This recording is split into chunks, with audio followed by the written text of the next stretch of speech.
Namo Sakyamuni Budaya. Namo Namo Budaya. Namo Budaya. Ya, terima kasih. Namo Budaya. Senang sekali saya hari ini, Grace Olivia, bisa berkesempatan memandu acara web seminar pada hari yang kedua ini yang dilaksanakan oleh Sekolah Tinggi Agama Buddha Mahaprasna Jakarta. Untuk sebelum itu, karena akan dimulai pembicaranya, saya mau menghimbau untuk para peserta mungkin bisa di-mute sebentar pada saat pembicara akan membahas atau membabarkan atau men-sharing dari apa yang telah mereka persiapkan, ya, agar tidak terkendala dengan timpang tindih suara-suara kita semua, gitu. Dan hari ini berkesempatan hadir pula mendengarkan sharing untuk para peserta dengan para narasumber yang begitu keren, yang begitu bersemangat, berbagi pengalaman dan bisa memotivasi dengan pembahasan pendidikan dan mahasiswa agama Buddha dalam 2 jam ke depan, ya. Izinkan saya untuk menyapa nih para peserta yang sudah hadir di web seminar kali ini. Sudah ada 59 nambah lagi, ya. Selamat pagi para peserta yang sudah hadir, dan Bapak Ibu yang kami hormati, para sesepuh dan para dosen serta adik-adik maupun calon mahasiswa-mahasiswi Sekolah Tinggi Agama Buddha Mahaprasna. Selamat siang, Namo Buddaya semuanya. Namo Buddaya. Ya, sebelum kita mulai, saya meminta maaf kembali untuk para pembicara akan menyampaikan pembahasannya. Jadi selama para pembicara atau narasumber menyampaikannya, mohon untuk di-mute kondisi sound kita masing-masing, ya. Atau mungkin nanti juga IT akan membantu untuk mute. Jadi bila ingin berkomentar, dipersilakan diketik di kolom chat yang tersedia. Terima kasih. Nah, di hari yang berbahagia ini sudah hadir di dalam web seminar kali ini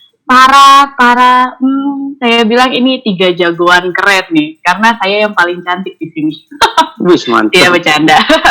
Karena para pembicara 3 narasumber ini benar-benar menurut saya orang yang wow, super hebat.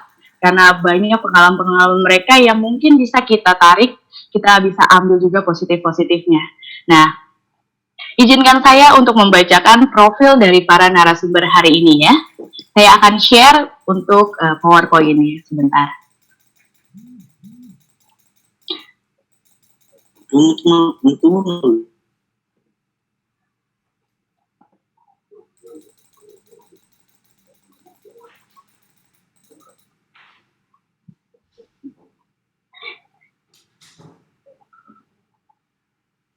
Oke, pembicara pada hari ini yang pertama adalah Bapak Sejuta Umat, mungkin saya bilang. Beliau adalah Pak Sahid, Sarjana Hukum, Sarjana Agama, Magister Hukum. Beliau lahir di Asri 3 Mei 1970 dan beliau merupakan Kepala Subdirektorat Pendidikan Tinggi di Dirjen Mas Buddha Kementerian Agama Republik Indonesia. Nah, beliau mempunyai riwayat pekerjaan dan pengalaman organisasi yang begitu keren nih. Yang pertama, beliau pernah menjadi Pembimas Buddha Banten pada tahun 2006 sampai 2008. Beliau juga merupakan Pembimas Buddha Jawa Tengah pada tahun 2008 sampai 2013. Beliau juga Kasubdit Penyuluhan pada tahun 2013 sampai 2014. Wah, keren ya Pak ya. Dan Kabak Keuangan dan Umum pada tahun 2014 dan 2020. Dan setelah itu sampai sekarang beliau menjadi Kepala Subdirektorat Pendidikan Tinggi di Dirjenmas Pendidikan Agama Buddha di Kemenak.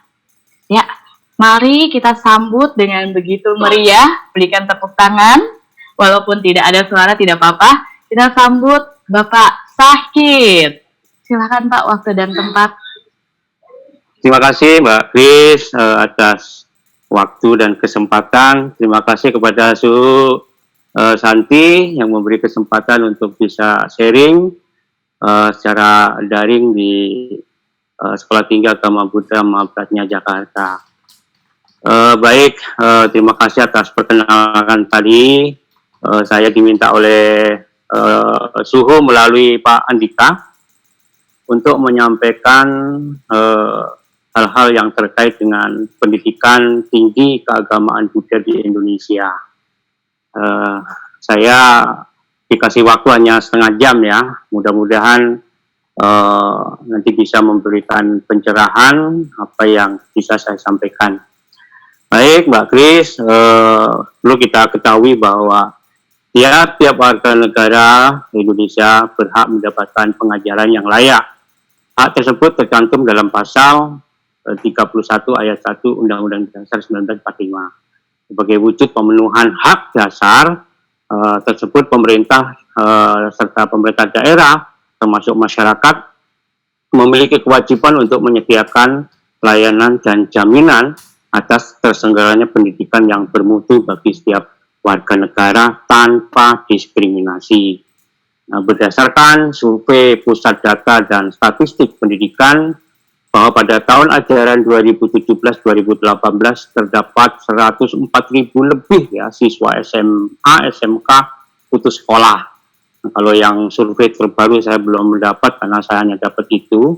Maka sekian banyak siswa yang putus sekolah ini juga menjadi perhatian bagi kita semua, terutama di dunia pendidikan tinggi. Banyaknya siswa yang putus sekolah menjadi salah satu faktor penyebab banyaknya lulusan dari SMK, SMA yang tidak memiliki kesempatan untuk melanjutkan ke pendidikan yang lebih tinggi, khususnya mereka yang memiliki potensi akademik baik dari keluarga tidak mampu secara ekonomi. Nah, berangkat dari permasalahan tersebut, pemerintah mendorong masyarakat untuk dapat berpartisipasi, menyediakan fasilitas pendidikan jenjang pendidikan tinggi, agar para lulusan SMA, SMK dapat melanjutkan pendidikan ke jenjang perguruan tinggi. Nah, hal ini merupakan salah satu langkah mendasar agar angka tingkat melanjutkan ke perguruan tinggi di Indonesia minimal dapat setara dengan negara-negara berkembang pada umumnya. Karena Indonesia masih berada jauh di bawah Singapura ya. Maka dari itu Kementerian Agama melalui Direktorat Jenderal Bimbingan Masyarakat Buddha sejak tahun 2016 telah melaksanakan dan menyalurkan bantuan program bantuan pendidikan miskin berprestasi atau yang biasa disingkat dengan bidik misi. Nah, salah satu perguruan tinggi yang ikut merasakan pun salah satunya Sekolah Tinggi Agama Buddha Mahapratnya, itu juga ada bantuan ke sana. Nah, pada tahun 2020 pemerintah mengubah pola dengan memperluas dan mentransformasikan program bidik misi menjadi program Indonesia Pintar atau PIP yang penjabaran dan implementasinya dengan kartu Indonesia Pintar Kuliah. Nah, merespon program tersebut, Direktorat Jenderal Bimbingan Masyarakat Buddha mengalokasikan kuota bantuan KIP kuliah untuk tahun 2020 ini sebanyak 180 mahasiswa. Nah, mudah-mudahan nanti ada kesempatan bagi mahasiswa-mahasiswa yang secara ekonomi tidak mampu bisa kita seleksi dan kita berikan bantuan program KIP kuliah. Nah, masalah pendidikan tinggi sebagai proses pemanusiaan manusia membutuhkan sinergi antara komponen dan adanya kesepahaman visi dari seluruh stakeholder yang terlibat. Nah, komponen pendidikan yang meliputi input siswa, kemudian alat-alat dan sarana prasarana serta proses atau metode pembelajaran adalah sebuah sistem yang akan menentukan kualitas lulusan, sedangkan stakeholder yang terdiri atas mahasiswa, dosen, ketua PTKB bersangkutan, kemudian masyarakat atau lembaga keagamaan Buddha, dan Kementerian Agama sendiri harus satu visi dan sinergi sehingga dapat memperlancar dan mempermudah pencapaian tujuan, baik tujuan akademis maupun pembentukan moral. Nah, kualitas pendidikan di Indonesia saat ini banyak pihak belum berkualitas. Sebagai indikator, adalah kualitas Human Development Index, ya, berada di bawah negara-negara Asia Tenggara lainnya, ya, seperti Thailand, Singapura, bahkan Vietnam. Ada beberapa faktor penyebab rendahnya kualitas pendidikan di tanah air, yaitu antara lain proses pembelajaran belum memperoleh perhatian optimal dari pemerintah, sehingga masih ada para pendidik tidak memahami fungsi dan tujuan dari pendidikan itu sendiri. Meningkatkan peran serta masyarakat memang sangat erat berkait dengan pengubahan cara pandang masyarakat terhadap pendidikan. Ini tentu saja bukan hal yang mudah untuk dilakukan, akan tetapi bila tidak sekarang dilakukan dan dimulai, mau kapan lagi? Ya. Rasa memiliki, kepedulian, keterlibatan, dan peran serta aktif masyarakat akan ditingkatkan secara maksimal yang dapat diperoleh dunia pendidikan Indonesia. Ada 7 tingkatan peran masyarakat yang perlu kita pahami bersama. Yang pertama adalah peran serta dengan menggunakan jasa pelayanan yang tersedia. Jenis ini adalah jenis yang paling umum pada tingkatan masyarakat hanya memanfaatkan jasa sekolah atau kampus untuk mendidik putra-putrinya saja. Kemudian peran yang kedua, yaitu peran serta dengan memberikan kontribusi dana, bahan, dan tenaga. Nah, pada jenis ini, masyarakat berpartisipasi dalam perawatan dan pembangunan fisik sekolah atau kampus dengan menyumbangkan dana, barang, atau tenaganya. Kemudian yang ketiga, peran serta secara pasif. Masyarakat dalam tingkatan ini menyetujui dan menerima apapun yang diputuskan oleh pihak sekolah atau kampus. Misalnya sekolah atau kampus memutuskan membayar iuran, maka mereka tidak mau harus menerima keputusan itu dengan mematuhinya. Nah, kemudian peran yang keempat, peran serta melalui adanya konsultasi. Nah, pada tingkatan ini mereka datang ke sekolah atau ke kampus untuk berkonsultasi tentang masalah pembelajaran yang dialami putra-putrinya. Kemudian yang kelima, peran serta dalam pelayanan. Masyarakat terlibat dalam kegiatan atau sekolah atau kampus, ya, misalnya ikut membantu sekolah atau kampus ketika ada kegiatan sosial, kemanusiaan, atau keagamaan. Peran yang keenam, peran serta sebagai pelaksana kegiatan. Misalnya sekolah atau kampus bersinergi atau bekerjasama dengan masyarakat untuk memberikan penyuluhan akan pentingnya pendidikan atau dapat pula berpartisipasi mendorong putra-putrinya yang ada di lingkungannya agar mau melanjutkan sekolah atau kuliah. Lalu yang peran ketujuh, peran serta dalam pengambilan keputusan. Masyarakat terlibat dalam pembahasan masalah-masalah pendidikan yang dihadapi sekolah atau kampus, baik yang bersifat akademis maupun non-akademis, dan turut serta dalam proses pengambilan keputusan bersama dalam merencanakan pengembangan sekolah atau kampus. Inilah 7 tingkatan peran serta masyarakat yang perlu ke depan kita perhatikan juga. Nah, berkenaan dengan pendidikan Buddhis, yang saya tahu bahwa pendidikan Buddhis pada dasarnya masih bersifat terbuka, ya, tidak ada yang disembunyikan. Nah, ini ketika zaman Sang Buddha dulu. Buddha menyangkal adanya otoritas segolongan masyarakat tertentu, yakni kasta Brahmana yang memonopoli kewenangan agama yang bersifat diskriminatif. Nah, pandangan egalitarian ini melihat semua orang sederajat. Ya. Sang Buddha menjalankan kehidupan sebagaimana masyarakat biasa.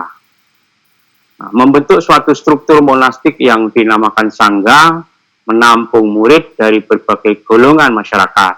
Kemudian memberikan penghargaan terhadap manusia oleh tingkat prestasi, bukan karena status sosial ekonomi ataupun faktor primordial lainnya.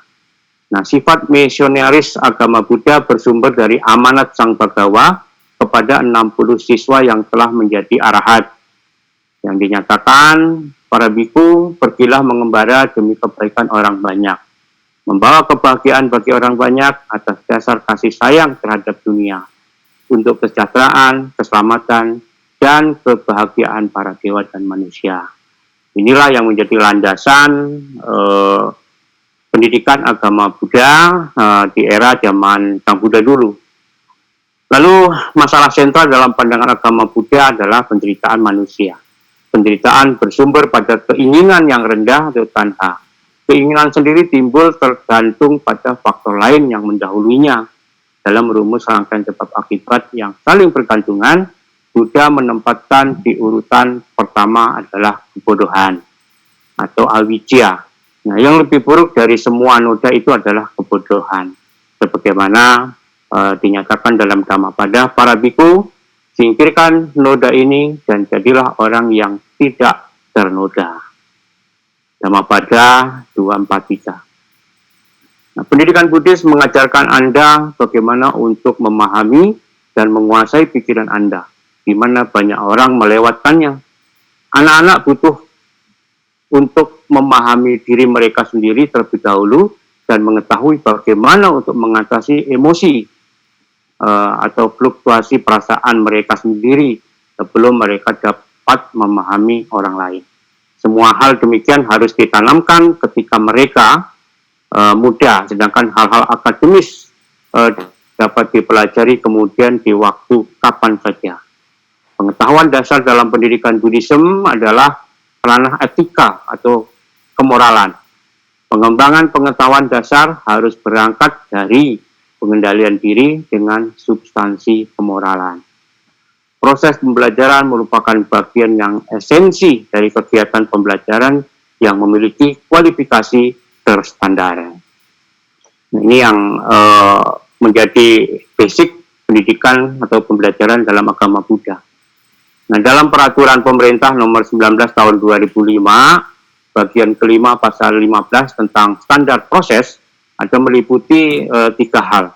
Yang pertama adalah proses pembelajaran pada satuan pendidikan diselenggarakan secara interaktif, inspiratif, menyenangkan, menantang, memotivasi peserta didik untuk berpartisipasi aktif, serta memberikan ruang yang cukup bagi prakarsa, kreativitas, dan kemandirian sesuai dengan bakat minat dan perkembangan fisik serta psikologi peserta didik.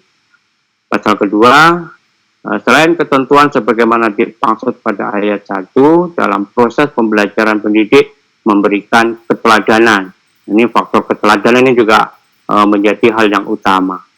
Pasal ketiga, setiap satuan pendidikan melakukan perencanaan proses pembelajaran, pelaksanaan proses pembelajaran, penilaian hasil pembelajaran, dan pengawasan proses pembelajaran untuk terlaksananya proses pembelajaran yang efektif dan efisien.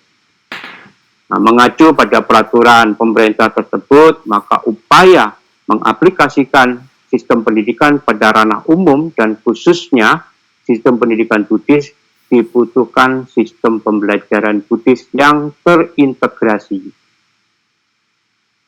Keintegrasian dimaksudkan agar peserta didik, siswa atau mahasiswa dapat memiliki kemampuan mengaplikasikan ilmu pengetahuan dan teknologi informasi agar selaras dengan kehidupan spiritual atau agama yang diyakininya. Nah, kendala pendidikan Buddhis. Perkembangan sarana pendidikan keagamaan Buddha formal masih jauh tertinggal dibanding dengan agama lain di Indonesia. Sebenarnya ketertinggalan pendidikan keagamaan Buddha terjadi bukan dikarenakan ketidakmampuan umat Buddha, tetapi lebih kepada belum adanya komitmen yang tinggi dan kesatuan tekad umat Buddha dalam mengembangkan dan membina pendidikan Buddhis di Indonesia. Permasalahan yang dihadapi umat Buddha saat ini adalah institusi pendidikan Buddhis, yaitu sekolah keagamaan Buddha yang ada, sebagian besar dinilai masyarakat ada image miring.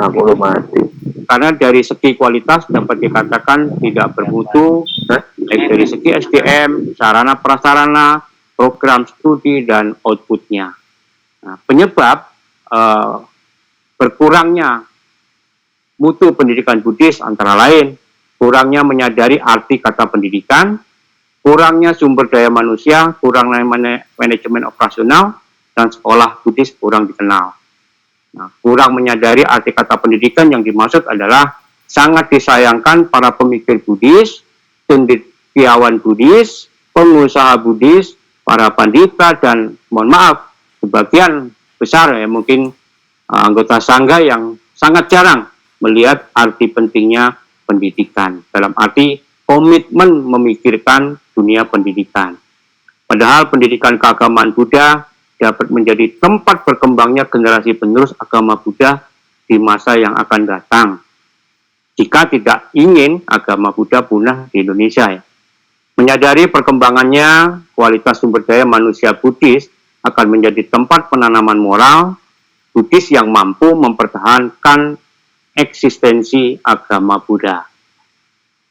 Dampak dari kurang bermutunya sebagian lembaga pendidikan Buddhis ya, dan masih sangat sedikitnya bangunan sekolah keagamaan Buddha adalah menyebabkan kita kehilangan SDM yang berkualitas secara perlahan-lahan. Karena biasanya mereka berpindah agama saat mengikuti pendidikan formal di lingkungan non-Buddhis. Kualitas tenaga pendidik atau guru dosen juga dapat mempengaruhi kemajuan pendidikan keagamaan Buddha itu sendiri. Dalam dinamika masyarakat yang cepat berkembang, menuntut guru atau dosen untuk terus belajar. Lalu pengetahuan guru dosen yang sudah usang akan membawa generasi penerus yang statis di masa mendatang. Oleh karena itu, diperlukan program in-service training ya, dalam layanan pelatihan dan in-service education dalam layanan pendidikan bagi para guru dan dosen. Perlu pelatihan-pelatihan yang dapat meningkatkan kualitas guru dan dosen keagamaan Buddha. Di samping itu, guru dan dosen pendidikan keagamaan Buddha hendaknya dapat memahami materi pembelajaran secara komprehensif. Keteladanan Buddha sebagai guru yang dapat menembus semua unsur dhamma, sehingga memudahkan dalam mengajar perlu dijadikan rujukan. Buddha mengajarkan ajarannya agar selalu disesuaikan dengan kemampuan batin para siswanya. Ya, dan cara penyajiannya pun berbeda-beda, termasuk materi yang diberikan pun juga selalu berbeda.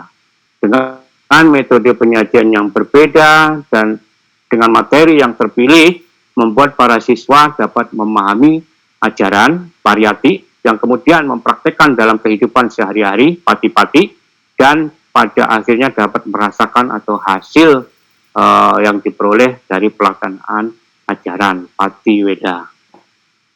Nah, kurangnya manajemen operasional ini dari segi manajemen operasional kita memiliki kelemahan. Ya, ini dapat dilihat perkembangan mutu lembaga pendidikan Buddhis yang tadinya berkualitas kemudian berubah menjadi tidak berkualitas. Nah, sehingga perlu memperbaiki manajemen operasionalnya. Sekolah Buddhis kurang dikenal, ini juga menjadi salah satu pemicu kenapa pendidikan Buddhis tidak bisa maju. Nah, kurang dikenalnya sekolah pendidikan sebagai lembaga keagamaan Buddha membuat umat Buddha sendiri tidak menyekolahkan anaknya di sekolah yang berdiri Buddhis atau sekolah Buddhis, namun lebih milih pada sekolah non-Buddhis atau yang terdekat atau yang dikenal. Bahkan tak jarang yang memandang miring atau sebelah mata dalam artian menganggap sekolah Buddhis tidak bermutu. Khusus pada perguruan tinggi agama Buddha, PTKB hanya menjadi pilihan terakhir jika tidak bisa masuk ke perguruan tinggi favorit. Nah, penyebab rendahnya minat masuk PTKB itu tadi yang salah satunya kualitas PTKB masih bisa dikatakan rendah. Ya. Kualitas SDM pengelola pun juga belum kompetitif. Sarana prasarana juga belum memadai. Output lulusan juga kurang siap bersaing, lalu peluang kerja lulusan juga sempit. Ini salah satu penyebab kenapa minat masuk PTKB itu sangat rendah. Lalu juga masih ada jumlah lulusan atau SMU, SMK yang beragama Buddha tidak banyak. Sementara jumlah PTKB se-Indonesia hanya ada 12. Terpaksa terbagi sehingga yang masuk PTKB juga tidak banyak. Kemudian prodi-prodi PTKB yang ada sekarang ini juga tidak menarik karena hanya ada pendidikan dan penyuluhan, yang mana tadi disampaikan lapangan kerjanya sangat sempit, sehingga ada kekhawatiran ketika ngambil jurusan itu outputnya juga nanti tidak akan terserap, sehingga banyak mahasiswa yang tidak melirik PTKB. Perlu nanti ada inovasi-inovasi baru dalam menarik minat mahasiswa. Solusi ya, agar PTKB diminati, meningkatkan kualitas PTKB dengan membuka prodi kekinian, meningkatkan kreativitas SDM pengelola agar kompetitif, meningkatkan sarana prasarana yang memadai, menyiapkan output lulusan yang siap bersaing, siap bekerja, kemudian mengadakan kerjasama untuk peluang kerja lulusannya, lalu meningkatkan kualitas penyelenggaraan pendidikan itu sendiri, sehingga lulusannya juga meningkat, dan terakhir membuka prodi sesuai kebutuhan pasar. Prodi yang menarik dan siap kerja. Ada prodi ekonomi atau bisnis budis, prodi manajemen yang nanti bisa dipertimbangkan untuk dibuka, prodi komunikasi, prodi pariwisata, prodi psikologi budis, atau prodi kajian budis, misalnya sejarah. Karena banyak sekali prodi-prodi yang ada sekarang ini belum menarik minat mahasiswa, sehingga perlu dipikirkan prodi-prodi yang menarik dan siap menampung mahasiswa. Cara bagaimana yang perlu dikembangkan, saya punya saran, melakukan pembelajaran e-learning atau blended learning, lalu menjalin kerjasama dengan dunia usaha, menjalin kerjasama dengan pengusaha budis, dan menjalin dengan lembaga-lembaga pendidikan keagamaan kita. Saya kira ini perlu menjadikan perhatian juga agar lulusan mahasiswa bisa terserap di masyarakat dan setelah lulus mereka tidak menganggur. Karena itu menjadi ketakutan para mahasiswa ketika sudah lulus, mereka mau kemana? Gitu. Lalu kendala pembelajaran di saat situasi wabah COVID-19. Saya pikir kita sudah berada di dunia maju, kita memanfaatkan dunia seperti yang sekarang kita gunakan untuk melakukan pembelajaran secara online. Jadi kami di kantor pun juga bekerja dengan cara online. Ya. Semua layanan kita kerjakan secara online. Layanan-layanan kami tidak berhenti.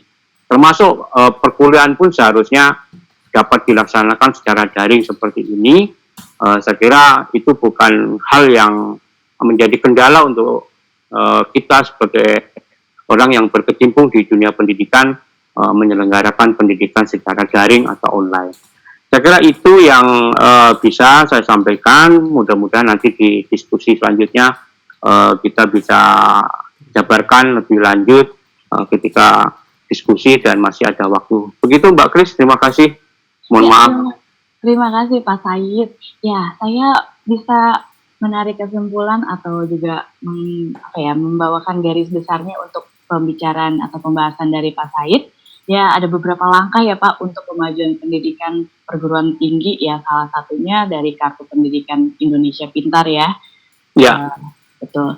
Dan kita juga harus ada satu visi misi juga, dan yang paling penting untuk peran-peran kita semua nih, apalagi yang sudah hadir di sini juga mungkin sudah mendengar kendala-kendala dan juga ada juga solusinya dari Pak Sahir yang tadi dilemparkan itu, yaitu kita juga harus mengembangkan sifat body satwa kita di dalam diri kita ini menjadi misionaris gitu ya Pak ya, untuk perkembangan agama Buddha, dan juga mempunyai kemampuan untuk mahasiswa kita juga dalam agama Buddha juga mempunyai kemampuan atau talenta yang baik. Dan untuk para dosen, mungkin para pengajar juga bisa nih kita mempunyai inovasi-inovasi baru yang meningkatkan nih fasilitas sarana, prasarana, kualitas, dan juga untuk kampus-kampus juga bisa membuka prodi-prodi yang sesuai dengan kebutuhan pasar juga gitu. Jadi ada apa ya namanya, ada tempatnya untuk mahasiswa bisa berkembang dan bisa juga mengikuti perkembangan zaman. Seperti itu ya Pak ya? Ya. Ya, terima kasih Pak Said. Dan untuk para peserta, bila ingin ada pertanyaan, boleh ditulis dulu, mungkin di buku atau di selembar kertas, dan nanti akan dilemparkan pada saat sesi pertanyaan, yang akan nanti saya buka pada saat setelah pembicara atau narasumber ketiga. Terima kasih Pak Said. Ya. Ya, dan saya mengucapkan selamat datang untuk Pak Lamirin, Ketua Sekolah Tinggi Budi Dharma Medan. Selamat datang Pak. Dan Pak Paniran beserta seluruh dosen yang sudah hadir di sini. Selamat datang semuanya. Oke, tadi adalah narasumber yang menurut saya wah keren banget, karena kita tahu nih pendidikan untuk mahasiswa-mahasiswi untuk agama Buddha, apa yang dibutuhkan, apa yang akan kita lakukan ke depannya juga, itu sudah disampaikan secara wow keren banget sama Pak Said. Dan selanjutnya narasumber kita yang kedua ini orang yang sangat terkenal mungkin oleh mahasiswa-mahasiswi Sekolah Tinggi Agama Buddha Mahaprasna, kepada Yang Mulia Biksu Duta Kasanti. Saya akan membacakan dulu profil beliau. Sebentar.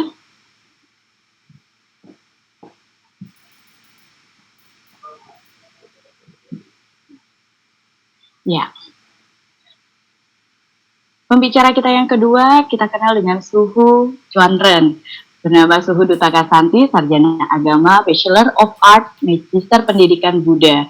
Lahir di Panggung Asri juga, sama dengan Pak Said tadi, pada tanggal 19 Juni 1982. Beliau merupakan Ketua Sekolah Tinggi Agama Buddha Mahaprasna Jakarta sekarang. Lalu saya akan membacakan riwayat pekerjaan dan pengalaman organisasi beliau. Beliau merupakan lulusan dari Fakultas Mahayana Mahachulalongkorn Raja Wildia Laya University of Thailand, dosen Sekolah Tinggi Agama Buddha Mahaprasna dari 2014 sampai dengan sekarang, dan beliau juga merupakan salah satu instruktur atau guru bimbingan dalam acara Tri Mandala Upasampada Bhikkhu di Chinese Buddhist Association of Taiwan yang diselenggarakan setiap tahunnya. Lalu beliau juga merupakan si pendidikan dan organisasi Sangha Mahayana Indonesia pada tahun 2014 dan 2019. Tanpa berlama-lama, Suhu, saya persilahkan kepada Suhu Duta Kasanti, waktu dan tempat. Suhu? Oke. Selamat datang Pak Said. Ya, Suhu. Di Kasudit Perti. Terima kasih telah meluangkan waktunya untuk sharing dengan kami semua. Kemudian pada Bung Ari Sutresno yang merupakan Ketua Umum PP Hikmah Budi. Selamat datang. Terima kasih atas luangan waktu yang diberikan. Nah, pada kesempatan siang hari ini saya diminta oleh moderator yang pada kali ini adalah Miss Grace untuk menyampaikan apa sih sistem pendidikan dan pengajaran di Mahaprasna tadi. Untuk secara umumnya tadi telah disampaikan oleh Pak Said dari pandangan pemerintah. Nah, di sini saya akan menyampaikan di Mahaprasna itu yang selama ini banyak orang tidak tahu. Orang berpikir bahwa masuk ke Mahaprasna kebanyakan harus cukur jadi samanera. Nah, dari sini saya coba akan sampaikan, mungkin sebelumnya akan saya kasih putar video, cuplikan video pendek tentang kehidupan kami, anak-anak kami di dalam ruang lingkup Mahaprasna ini.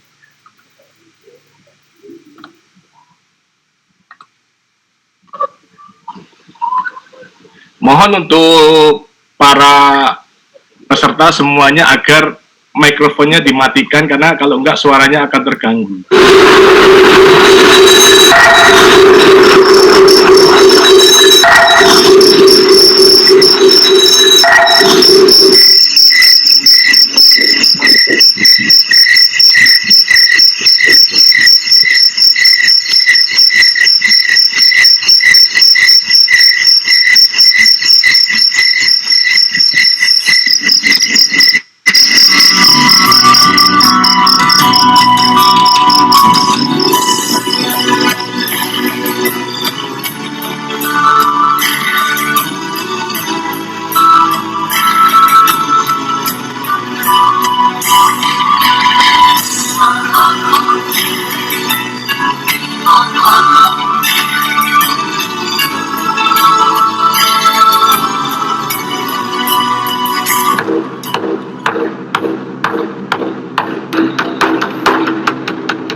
树下的你我，曾经为爱执着，一片相思，几遍心落，点点滴滴如刀在割，一片痴情为几何，漫长人生怎样度过？菩提树前，如此诉说，阿弥陀佛拯救我。菩提树下，我愿成佛，读的佛经我便懂了。世间万物有因有果，阿弥陀佛一切看破。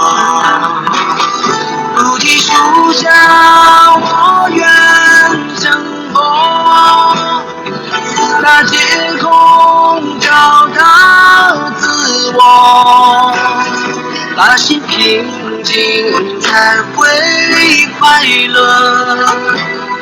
阿弥陀佛拯救了我。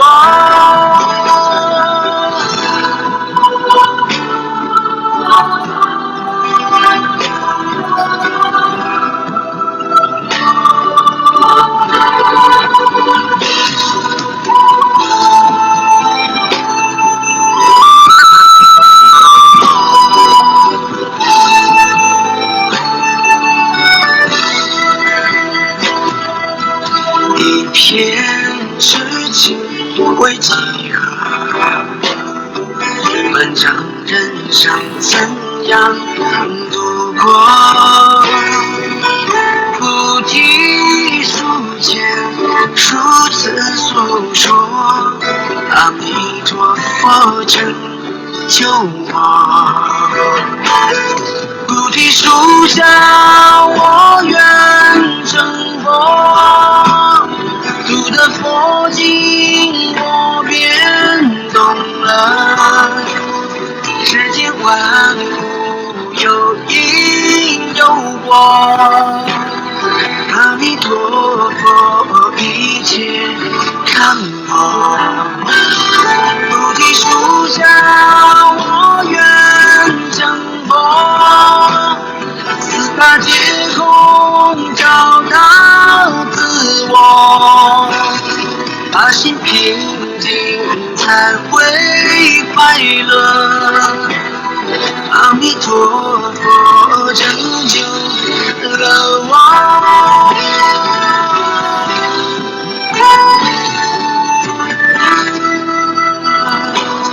世间万物有因有果，阿弥陀佛一切看破。菩提树下，我愿成佛，四大皆空，找到自我，把心平静才会快乐。阿弥陀佛拯救了我。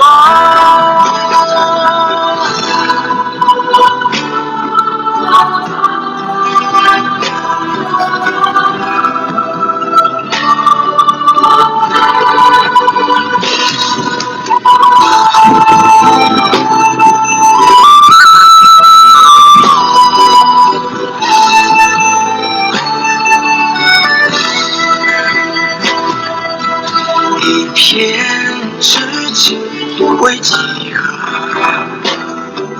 漫长人生怎样度过？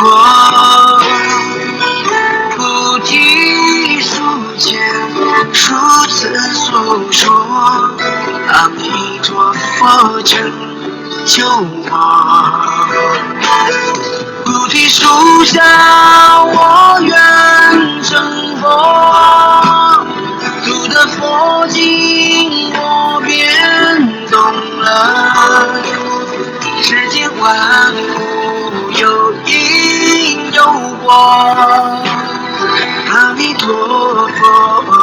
切看破。菩提树下，我愿挣脱，四大皆空，找到自我，把心平静才会快乐。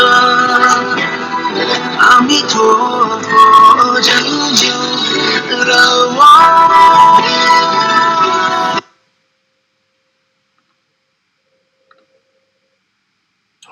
Oke, tadi telah kita lihat cuplikan seputar kehidupan anak-anak kami di Mahaprasna. Ya, jadi sistem yang kami ambil ini adalah merupakan sistem kehidupan monasteri yang sebenarnya kita mengadopsi, bukan diri kita sendiri yang membuat, tapi mengadopsi dari mana? Sistem kehidupan monasteri yang ada di Taiwan. Kenapa demikian? Karena sesepuh yayasan saat ini atau ketua yayasan pada masa itu, beliau pernah menyelesaikan pendidikan di Taiwan, yaitu Biksu Andanawira yang menyelesaikan studi di Taiwan pada tahun 85 kalau tidak salah. Kemudian Biksu Matra Maitri yang menjabat sebagai ketua dari SDB Mahaprasna ini dari periode 2001 sampai 2019, dia juga pernah mengenyam pendidikan di Taiwan selama 8 tahun di Fo Guang Monastery. Dan saya sendiri juga sama. Saya sendiri juga pada tahun 2008 saya ke Taiwan belajar di Qingzhe Buddhist University, atau penggabungan dulu kan ada kerjasama antara Moho Chulalongkorn yang ada di Thailand bikin fakultas Mahayana di Taiwan. Dan kebanyakan format kehidupan monasteri di Taiwan adalah seperti yang dapat kita lihat barusan dalam video itu. Kenapa pada waktu itu Biksu Andanawira, kemudian Biksu Matra Maitri menerapkan sistem ini? Karena pada dasarnya anak-anak kalau setiap hari dekat sama orang tua, wataknya akan menjadi kurang bisa untuk mandiri. Kenapa? Biasa kalau, apalagi kalau anak pertama, anak kedua di daerah, kebanyakan tadi Bapak saya juga pernah menyampaikan tadi bahwa SDAB ini option terakhir. Bagi yang punya duit lebih pasti akan kuliah di tempat yang lebih bagus. Bukan berarti SDAB tidak bagus. Sebenarnya SDAB bagus, cuman orang belum memahami bagusnya di mana. Karena setiap bidang ada sisi baik dan tidak baiknya masing-masing. Jadi keuntungan dari manfaat dari penerapan sistem monasteri yang kami terapkan di Mahaprasna ini adalah satu, akhlak. Ternyata untuk merubah akhlak anak ini, yang tadinya di rumah misalkan, pernah nggak anak itu menyapu, pernah nggak anak itu mengepel, pernah nggak anak itu bekerja dengan kesadarannya sendiri untuk membantu orang lain. Tadi kita bisa sampaikan, lihat, anak baru datang. Di sini kita paksa untuk apa? Melakukan kewajiban. Di mana apa? Kewajiban yang kita terapkan di sini adalah sesuai dengan sistem yang ada di Taiwan. Jadi 5 kegiatan rutin yang harus dilakukan adalah puja bakti pagi, kemudian makan pagi, kemudian puja bakti siang, kemudian makan siang, kemudian puja bakti malam, dan kerja bakti dan lainnya. Selain di luar pendidikan yang diperoleh di kampus sesuai dengan kurikulum yang ada. Nah di sini tadi kita semua bisa lihat si anak yang tadi sedang menyapu. Pada awalnya dia karena satu kewajiban yang harus dijalankan, maka dia harus melaksanakan tugas itu. Jadi begitu melihat orang lain tidak sengaja ataupun disengaja lewat di samping dia, menganggap bahwa aku ini udah capek. Gitu loh. Aku ini udah capek, udah lelah. Kenapa kamu kotorin tempat ini kembali? Makanya tadi sempat kita lihat kan, sempat mau berantem. Nah, kesekian harinya, dari waktu demi waktu, itu proses yang tidak gampang. 1 minggu pertama saya jamin anak tidak betah. 2 minggu kedua atau 1 bulan kemudian mulai beradaptasi. Setelah 3 bulan, apa yang kita lihat? Anak itu mengerjakan sesuatu dengan penuh kesadaran. dengan penuh rasa kepuasan diri bahwa dia adalah melakukan kebajikan terhadap apa? Terhadap tempat di mana dia tinggal, menganggap itu sebagai rumahnya sendiri. Kemudian pada saat itu, ketika orang lain melakukan apa saja, dia tidak akan peduli. Yang ada adalah, ini adalah pelatihan kesabaran saya. Nah, disinilah fungsi, kenapa penerapan hidup monasteri ini kami terapkan di Mahaprasna ini. Yang pertama adalah mengubah akhlak tadi. Yang kedua adalah melatih disiplinan.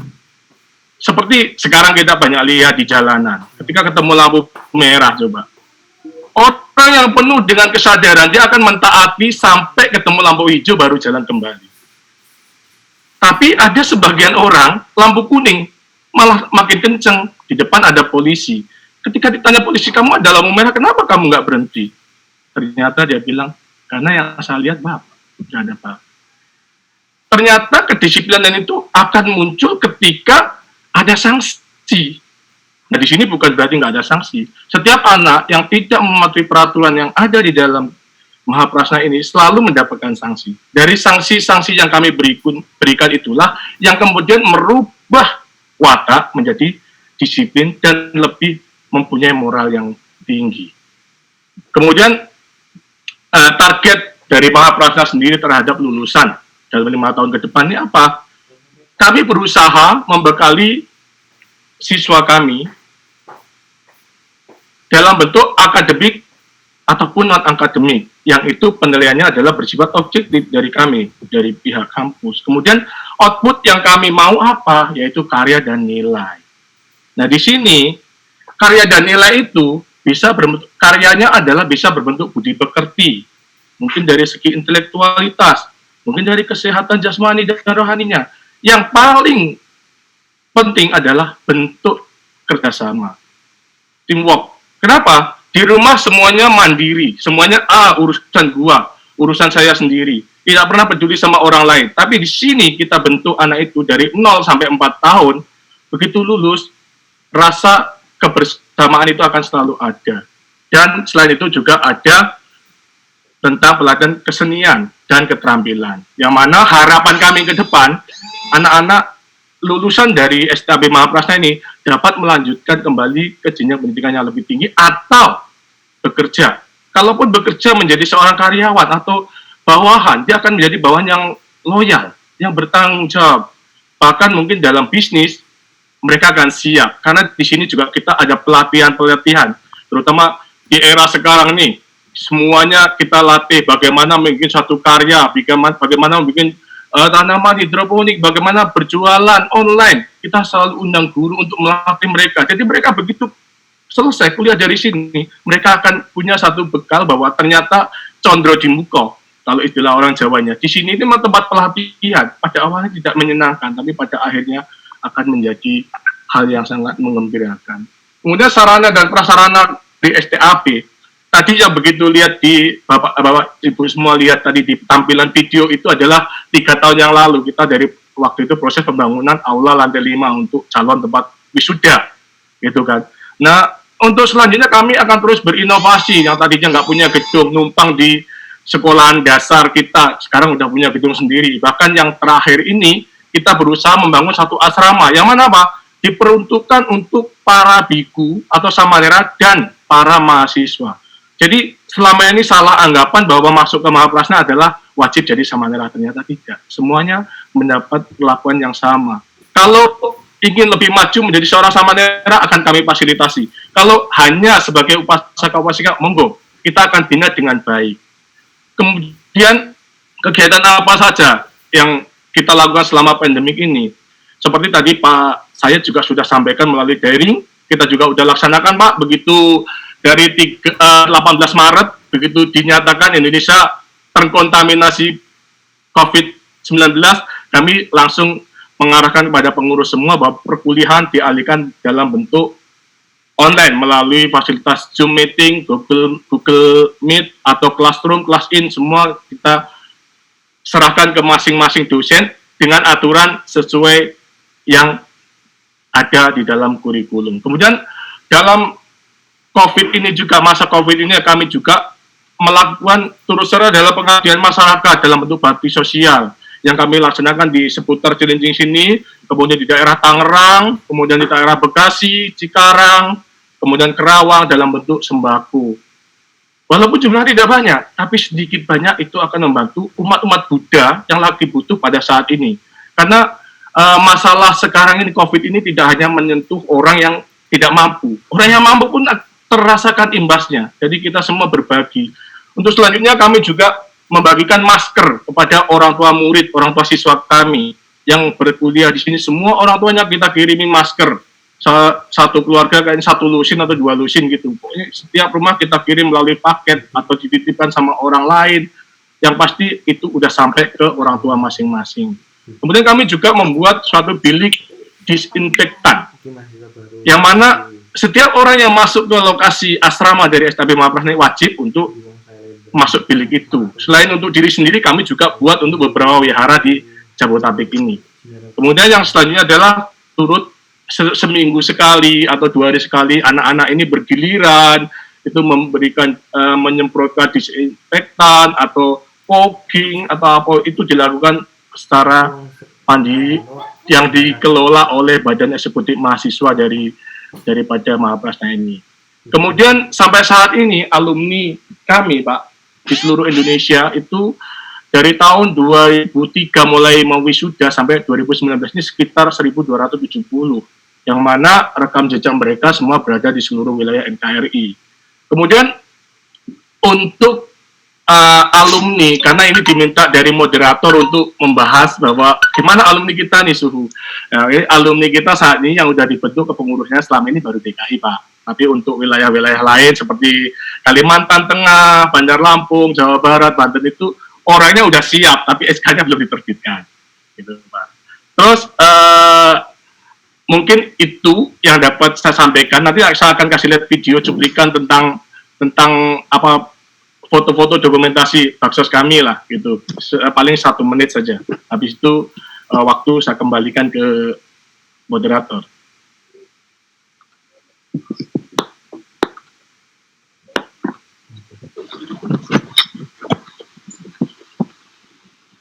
Ini adalah proses penyemprotan disinfektan yang dilakukan mandiri mahasiswa kami, Pak, dari 2 minggu 2 kali. Jadi dikelola oleh Badan Eksekutif Mahasiswa kami. Kemudian pembagian sembako yang ada di daerah Cilincing, kemudian di daerah Tangerang, Cikarang, dan Bekasi. Nah, ini pembagian masker, Pak. Udah sampai, ternyata dokumennya udah sampai ke kita. Nah, ini semua satu keluarga, pokoknya yang 10 orang ya kita kasih 1 orang 2, yang misalkan 5 orang kita kasih, pokoknya sama semuanya, pokoknya 1 orang 2 biji masker. Nah, itu wujud daripada kepedulian kami dari Mahaprasna ini terhadap COVID-19 ini. Nah, itu yang dapat saya sampaikan. Atas kurang lebihnya saya mohon maaf, saya kembalikan ke moderator. Ya, terima kasih Suhu. Nah, begitulah pembahasan dari Ketua Sekolah Tinggi Agama Buddha Mahaprasna.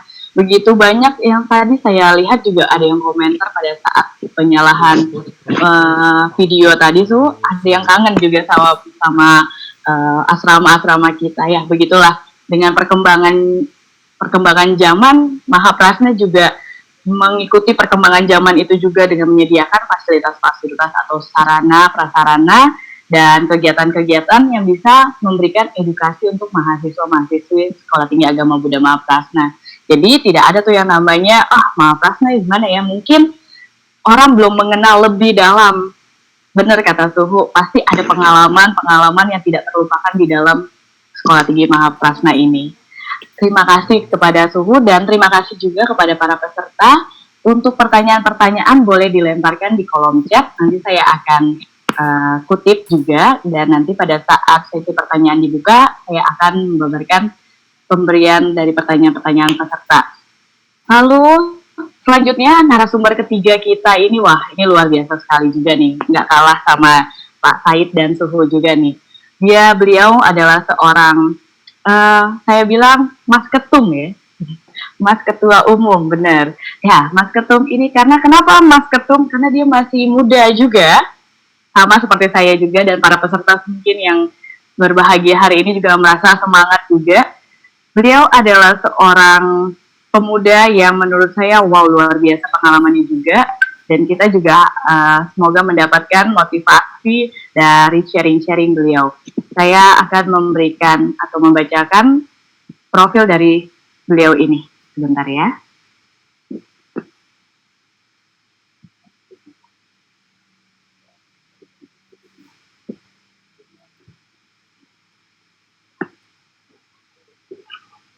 Ya, beliau adalah Ari Sutrisno, lahir di Jepara 2 Februari 1993 dan beralamat untuk di sekarang ini di Jalan Kramat Raya nomor 64 Senen, Jakarta Pusat dengan nomor handphone 0852 0032 8921. Nah, beliau ini adalah Ketua Umum Hikmah Budi yang beralamat di Percetakan Negara CD nomor 17 Jakarta Pusat. Nah, keren sekali nih. Saya akan membacakan pendidikan beliau. Beliau mempunyai pendidikan terakhir sarjana ekonomi dan pendidikan formalnya di STI Jakarta Kusuma 2011 sampai 2015, SMA di Triratna 2018 sampai 2011, SMP 1 Keling 2005 sampai 2008, SDN 1 Kaligarang tahun 1999 sampai 2005. Dan ada juga pendidikan non formalnya Sekolah Kepemimpinan Politik Bangsa Akbar Tanjung Institute di tahun 2017. Lalu saya akan membacakan riwayat pekerjaan beliau. Beliau merupakan salah satu wirausahawan muda bidang kuliner olahan ayamku pada tahun 2018, dan beliau juga merupakan finance accounting dan pajak PT Asuransi Sinarmas 2013 sampai 2015, dan beliau merupakan Kepala Divisi Administrasi CV Darmawan Sukses Abadi pada tahun 2011 sampai 2013. Wow, banyak sekali ya. Dan saya akan membacakan pengalaman organisasi dan pelatihan beliau. Beliau merupakan Ketua Umum Presidium Pusat Hikmah Budi 2018 sampai dengan sekarang. Lalu beliau juga merupakan Ketua Cabang Visi Hikmah Budi Jakarta 2017 sampai dengan 2018. Beliau juga merupakan Ketua Bidang SDM Visi Hikmah Budi Jakarta 2015 sampai 2017. Dan beliau merupakan Ketua Bidang SDM Visi Hikmah Budi Jakarta pada tahun 2013 sampai 2015. Dan beliau juga anggota Himpunan Pelajar Buddhis Jakarta pada tahun 2008. Beliau juga melakukan pelatihan manajemen kepemimpinan Gus Durian tahun 2017 dan tim sosialisasi KPK Temu Bangsa tahun 2017. Beliau juga menjadi pelatihan sosialisasi 4 pilar MPR RI pada tahun 2017. Lalu ada tim sosialisasi peningkatan pemahaman hak konstitusi warga negara pada tahun 2017, dan beliau juga merupakan tim sosialisasi dan koordinasi imunisasi massal campak rubella UNICEF Indonesia 2017, dan beliau juga merupakan musyawarah pemuka agama untuk keturunan beragama pada tahun 2018, dan tim kirap pemuda Kementerian Pemuda dan Olahraga 2018. Mari kita sambut Mas Ari. Silakan Mas, kesempatannya saya berikan. Izin, terima kasih Mbak Moderator. Yang mulia Suhu Duta Santri yang selaku Ketua STAB Mahapasna, yang saya hormati juga Bapak kita bersama Pak Sayid,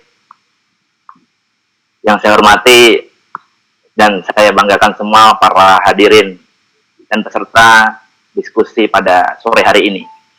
Terima kasih, terimalah salam dharma dari saya.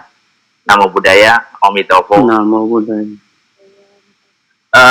Hari ini saya diberikan kesempatan untuk sharing diskusi tentang pendidikan dan mahasiswa Buddhis.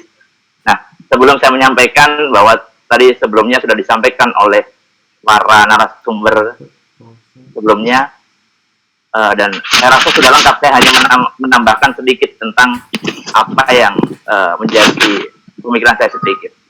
Yang pertama, menurut Undang-Undang Nomor 20 Tahun 2003 tentang Sistem Pendidikan Nasional, pendidikan adalah usaha sadar dan terencana untuk mewujudkan suasana belajar dan proses pembelajaran agar peserta didik secara aktif mengembangkan potensi dirinya untuk memiliki kekuatan spiritual, keagamaan, pengendalian diri, kepribadian, kecerdasan, akhlak mulia, serta keterampilan yang diperlukan dirinya untuk masyarakat, bangsa, dan negara.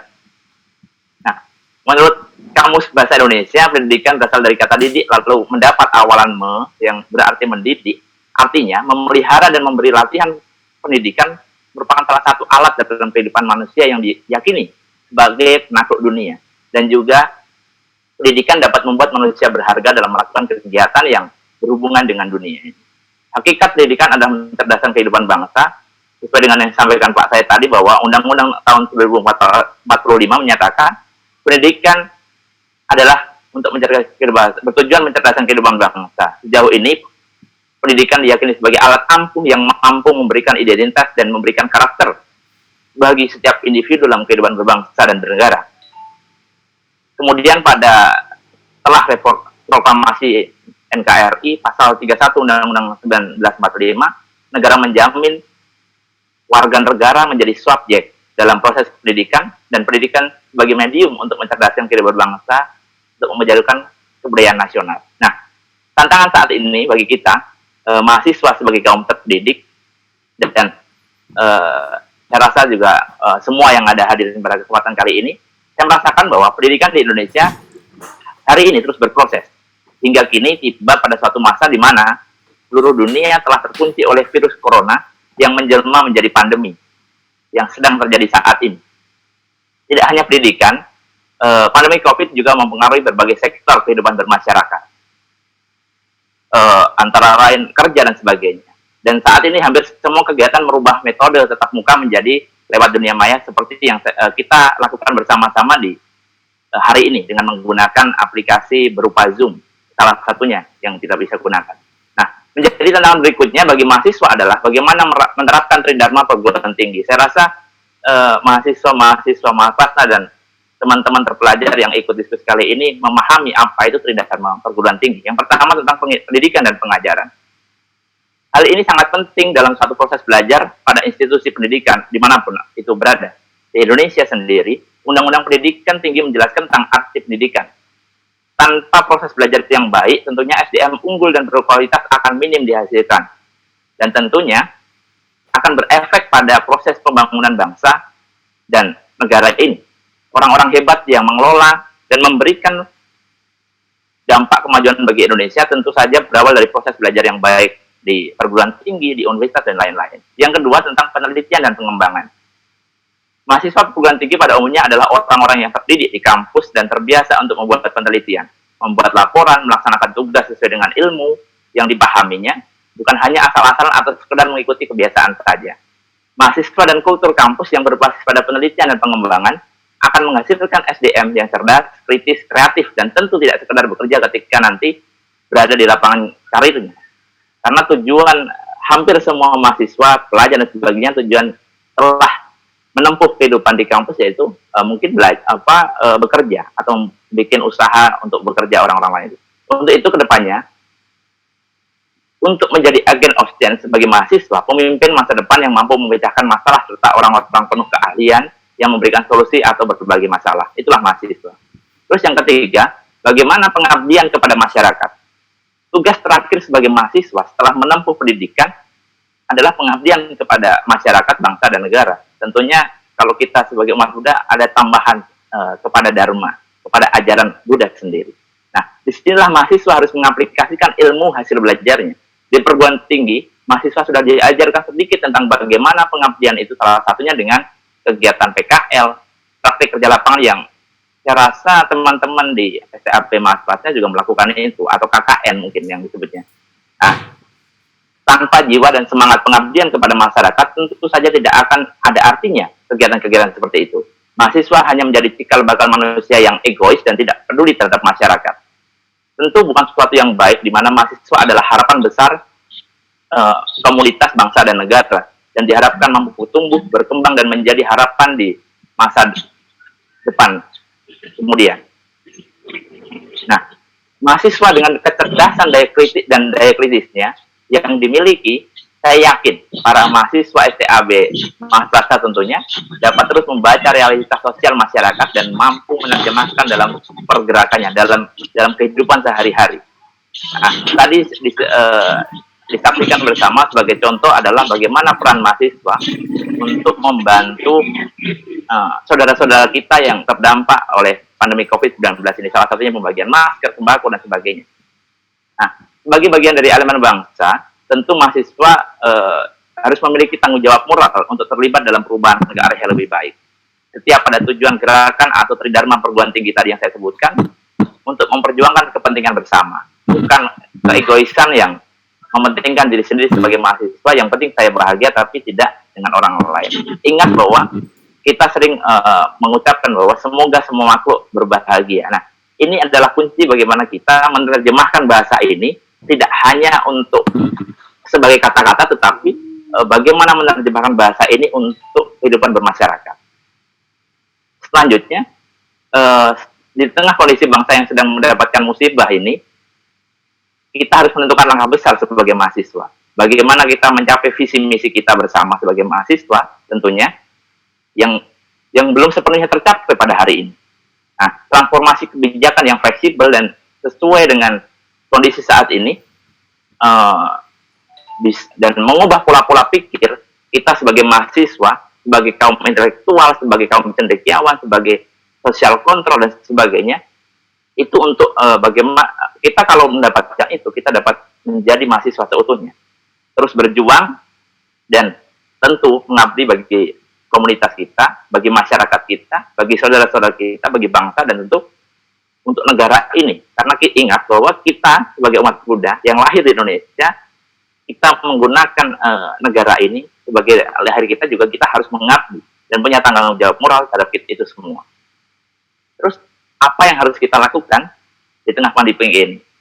Sebagai mahasiswa yang hari ini semua menggunakan dunia maya, menggunakan aplikasi-aplikasi yang ada tadi at home, terus at home dan sebagainya, home dan lain, atau semua yang ada di rumah ini menggunakan kesederhanaan ini, bagaimana kita apakah diam di rumah, tiduran di rumah, atau kita bisa bergerak untuk yang lain.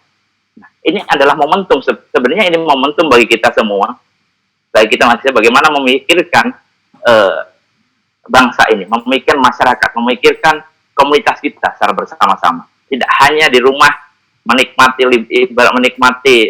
sesuatu yang diberikan oleh kampus, oleh universitas dan sebagainya. Jadi jangan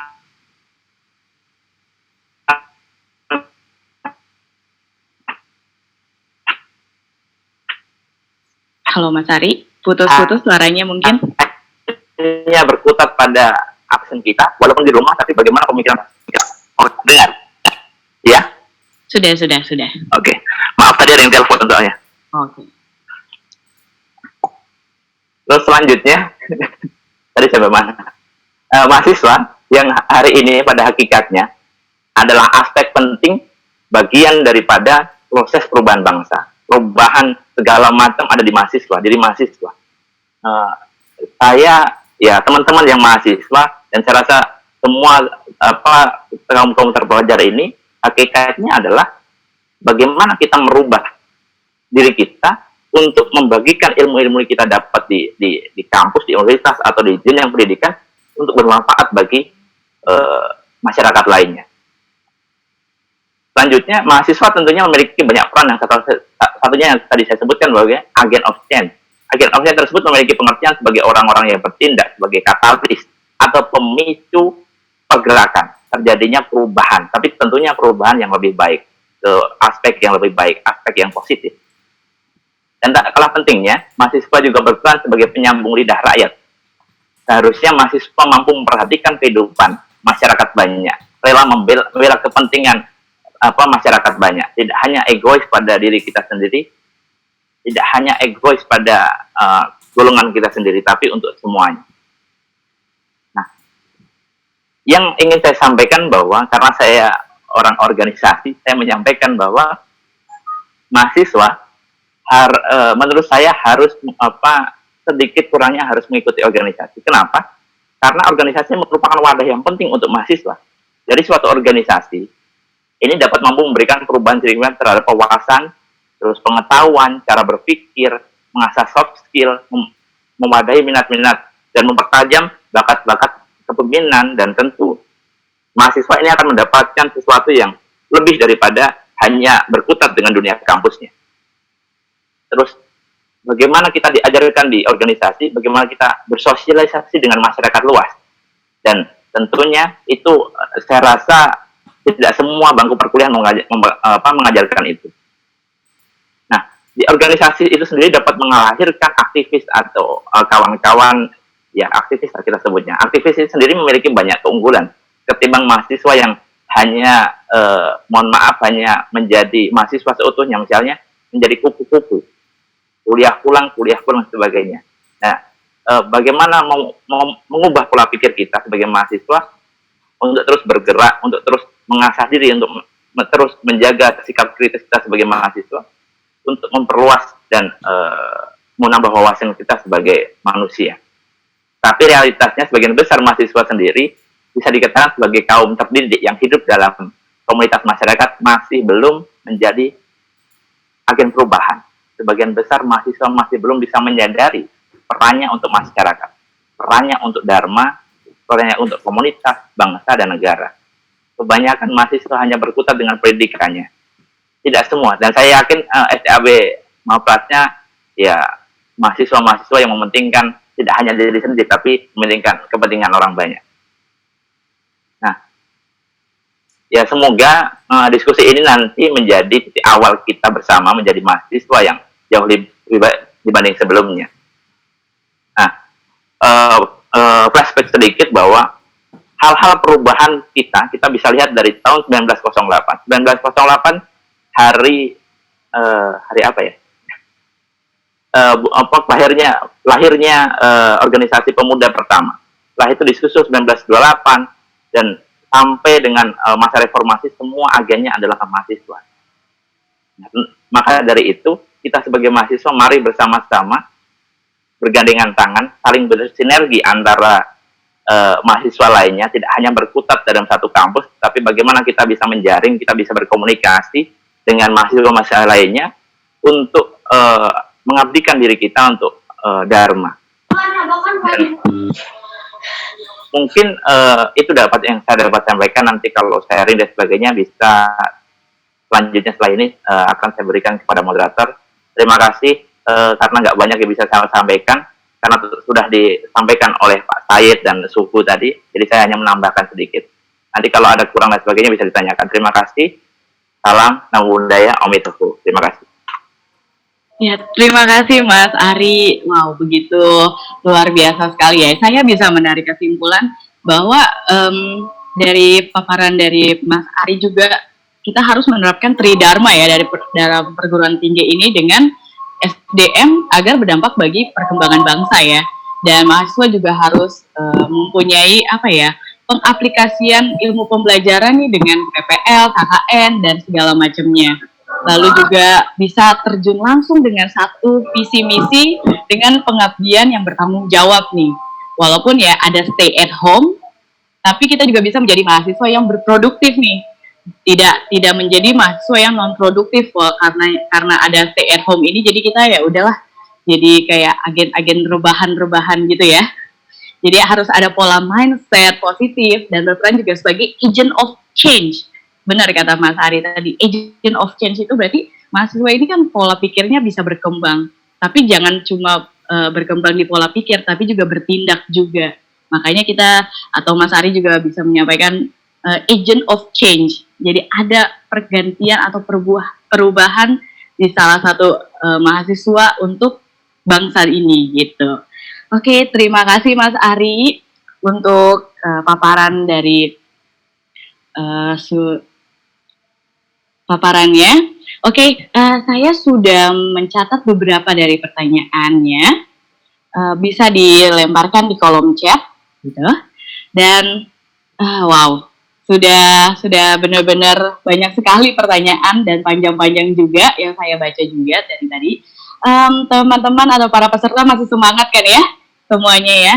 Walau masih siang hari ini, kita pasti orang-orang tuh di rumah lagi enak-enak rebahan, tidur-tiduran. Tapi saya kagum kepada para peserta semua, bisa duduk, bisa berbagi ilmu, bisa mendengarkan dengan baik sekali dan mengambilkan nilai-nilai positif juga dari para narasumber. Oke, kita sudah masuk di acara atau di saat-saat tanya jawab nih. Ada beberapa pertanyaan yang saya sudah kutip juga. Pertanyaan pertama dari Pak Joko Teo dan bertuju kepada Pak Said. Nah, saya akan bacakan pertanyaannya ya Pak ya. Dari Pak Joko Teo, izin bertanya Pak Said. Sekarang banyak lulusan sekolah tinggi agama Buddha. Berapa data setiap tahun lulusan STAB atau PTAB se-Indonesia? Dan bagaimana Kementerian Agama, terutama Dirjen Bimas Buddha, membantu menyediakan atau mengarahkan lulusan segera mendapat pekerjaan.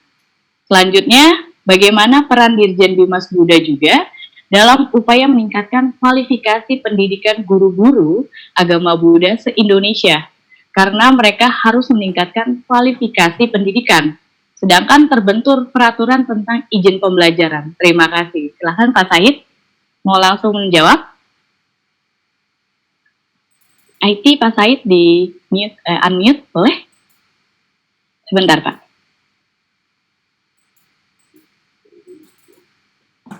IT? Oke. Halo? Silakan Pak. Halo? Ya. Sudah Pak. Oke. Baik, terima kasih Mbak Grace. Pak Joko Teo, terima kasih atas pertanyaannya. Data lulusan perguruan tinggi se-Indonesia setiap tahun ya. Saya pikir kita semua juga sudah tahu lah, masing-masing PTKB itu setiap tahunnya meluluskan antara 20 sampai 30-40 orang itu setiap tahun. Karena memang data mahasiswa kita di perguruan tinggi tidak banyak, sebagaimana tadi yang saya sampaikan, minat masuk perguruan tinggi itu kan juga PTKB juga sangat rendah ya. Kemudian lulusan yang sudah ada ini mau ditampung di mana? Memang seharusnya lulusan yang ada, ini kan baru ada prodi pendidikan dan penyuluhan. Nah, memang lapangan kerja untuk itu sangat terbatas ya.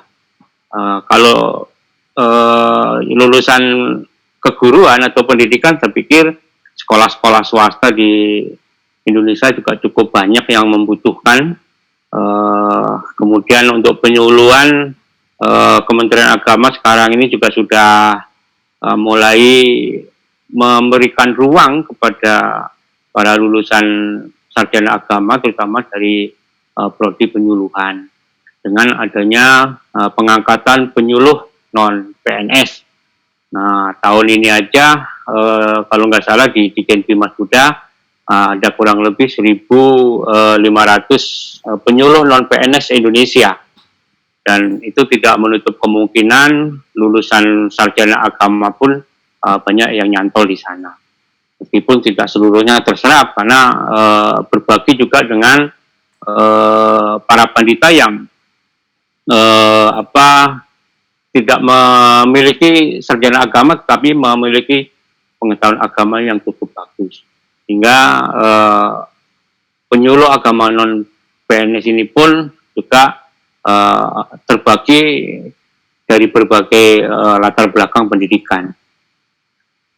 Tetapi tidak menutup ruang bagi lulusan sarjana agama, khususnya prodi penyuluhan, untuk bisa diangkat menjadi penyuluh agama non-PNS. Lalu yang guru-guru tadi, saya pikir banyak sekolah-sekolah berciri Buddhis yang membutuhkan tenaga-tenaga mereka. Namun yang perlu disadari, alumni juga harus memiliki bekal lain selain pengetahuan agama. Penguasaan IT saya kira itu juga sangat penting ya, karena era sekarang guru kalau gaptek ya pasti tidak akan dipakai. Kayak saya sendiri lah termasuk orang gaptek ya, maklum udah tua ya. Yang muda-muda ini harus menguasai IT di samping pengetahuan agamanya. Mengenai guru yang perlu ditingkatkan kualifikasi pendidikannya. Memang kita menyadari Pak Joko Teo ya, di Indonesia memang ada aturan membuka kelas jauh itu sementara memang belum diperkenankan. Hingga guru-guru yang belum S2 atau belum memiliki gelar sarjana agama memang ada kesulitan, tetapi bisa juga melanjutkan ke perguruan tinggi terdekat dengan mengambil prodi-prodi yang serumpun dengan keagamaan. Dengan guru-guru yang belum tersertifikasi, Ditjen Bimas Buddha sudah memprogramkan tahun ini kalau wabah COVID-19 ini selesai,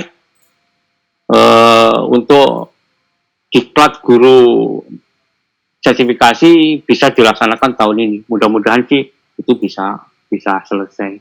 Nah, karena itu Pak Joko Teo, jadi untuk data alumni ya PTKB se-Indonesia dari 12 PTKB kali rata-rata 20 saja lah itu. Ya, sekitar 200-an orang ya. 200-an sampai 400 orang lulusan PTKB se-Indonesia. Saya kira itu, Mbak Kris. Terima kasih. Ya, terima kasih Pak. Itu adalah jawaban dari Pak Said untuk Pak Joko Teo. Kurang lebihnya mungkin kita akan terkendala dengan waktu, jadi saya ringkas juga ya Pak ya.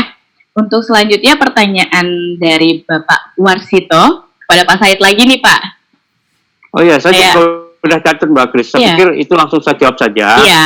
Ini langkah konkret ya, Subdit Pendidikan Tinggi mengenai di bidang penelitian. Kami tahun ini sudah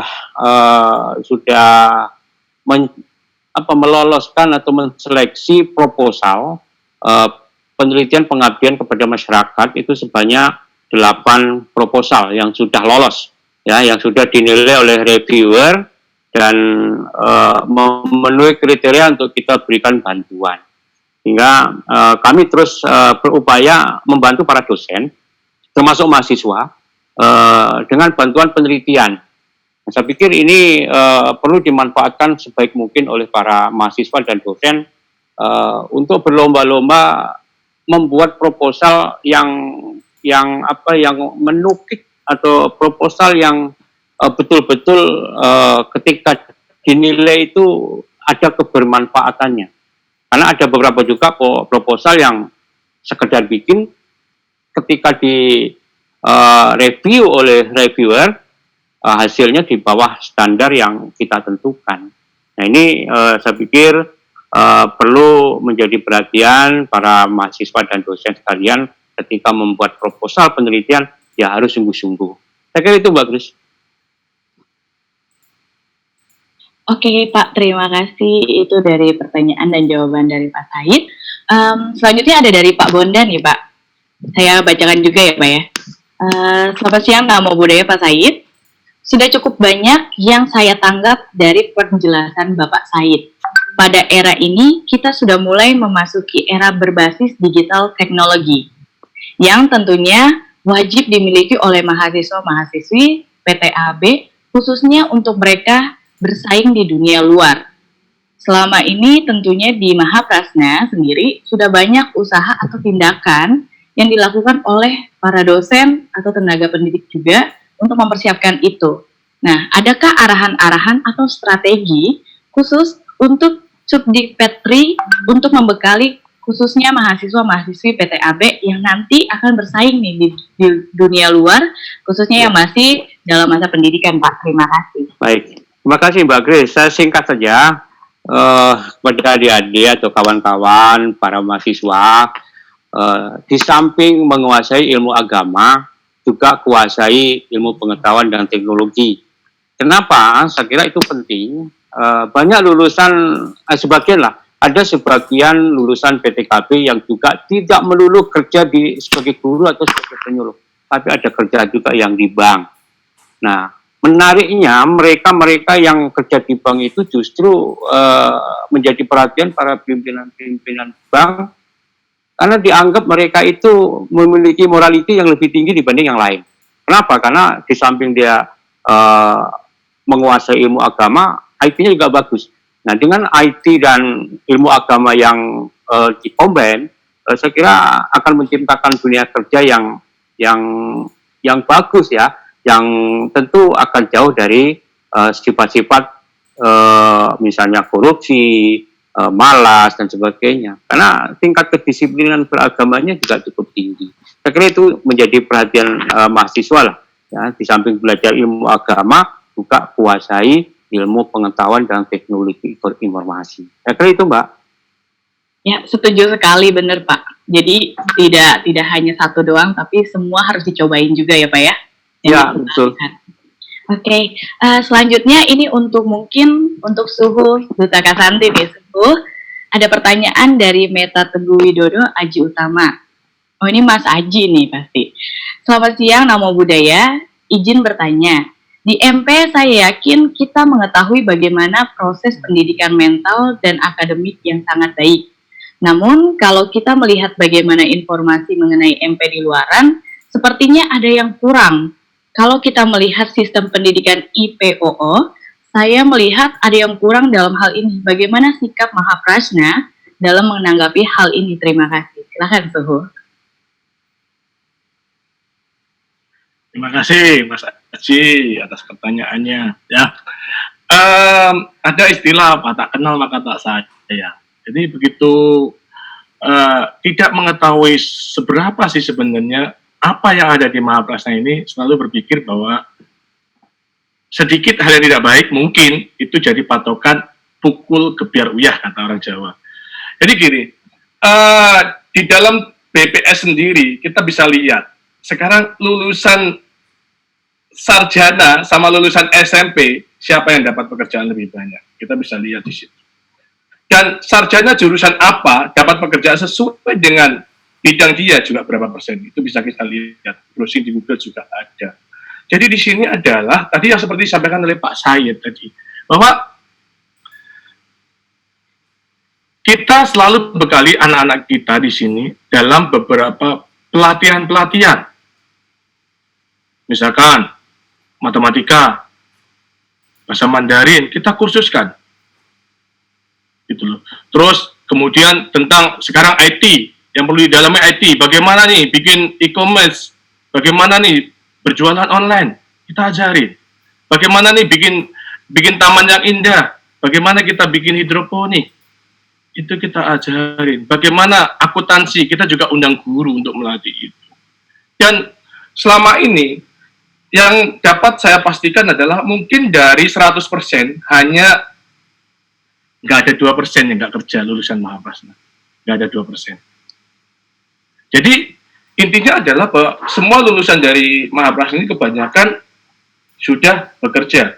Bahkan kebanyakan yang terbaru dari tahun 2012 ke atas sampai 2019 ini, kebanyakan mereka yang baru semester 9 pun, semester 8 pun sudah mulai magang, direkrut oleh perusahaan yang tentunya perusahaan itu adalah mereka yang biasa membantu di bidang finance kami, karena kami menyediakan beasiswa orang tua asuh. Mereka yang terjalin di dalam jaringan orang tua asuh itu, mereka sangat berharap bahwa lulusan ini dapat membantu di perusahaannya. Kenapa? Yang tadi disampaikan oleh Pak Said tadi, bahwa pendidikan akhlak dari Sekolah Tinggi Agama Buddha itu adalah sebagai landasan dasarnya. Jadi seseorang yang bersekolah tinggi di STAB itu secara pemikiran orang awam akan selalu berpikir bahwa akhlaknya lebih baik. Maka kebanyakan mereka para donatur yang membantu finance kami di bidang orang tua asuh, mereka selalu minta bahwa di saat anak-anak ini di semester 8 selalu diminta untuk magang di perusahaannya. Ada di yayasan dalam bentuk sekolah atau apapun. Bahkan tadi yang disampaikan Pak Syed juga ada anak kita kita, bahkan sekarang ada yang jadi pengusaha, ada yang jadi lurah pun ada, gitu loh. Jadi informasi apa yang ada di luar sana, seperti apapun, yang namanya orang ngomong ya biarkan saja, ada baik, ada nggak baik. Itu adalah bumbu daripada dunia pendidikan ini. Saya rasa lulusan UI pun juga nggak semua 100% bisa bekerja, ada yang jadi gelandangan juga. Gitu. Ya, jadi mungkin itu jawaban saya. Terima kasih. Ya, terima kasih Suhu. Selanjutnya saya juga akan membacakan pertanyaan dari Daryanti. Selamat sore, saya mau bertanya, tapi maaf sebelumnya, saya dari agama seberang. Sangat berkeinginan sekali belajar agama Buddha secara akademik. Apakah saya bisa langsung masuk perguruan tinggi atau harus menunda karena harus private dulu untuk menstimulus pengetahuan yang masih nol? Jika bisa, apakah bisa jika tidak linear dalam arti langsung S2? Mohon jawabannya, Suhu. Mohon maaf sebelumnya sudah S1 gitu maksudnya. Kalau memang sudah, ya terus terang kami dari MP saat ini belum menyediakan S2. Sementara di-off-kan dulu karena SDM kita masih kurang. Kita masih pemupukan dosen, jadi mensekolahkan dosen-dosen kita ke jenjang yang lebih tinggi agar S2 ini bisa di-open kembali. Sebenarnya sebelumnya saya pengen tahu juga, sebenarnya tujuan dari belajar Dharma, belajar Buddhis ini untuk apa? Hanya untuk sebagai pengetahuan saja atau untuk ditularkan kembali? Kalau misalkan untuk dipakai sendiri misalkan, terus dia belajar agama Buddha secara akademik, ya mungkin itu hak setiap orang. Cuman yang pasti adalah bahwa kita di Indonesia ini ada yang namanya aturan-aturan yang harus dipatuhi. Misalkan kamu belajar agama Buddha, ya minimal kamu harus ada surat keterangan bahwa kamu lagi belajar agama Buddha, karena kami tidak mau nanti dikiranya mendoktrin, mengajak Anda untuk pindah agama. Itu yang pasti. Mungkin dari kampus-kampus lain yang menyediakan S2 boleh itu nanti ditanyakan ke pihak sana, karena kami terus terang belum menyediakan S2 untuk saat ini, sementara kami pending dulu sampai SDM kami ada.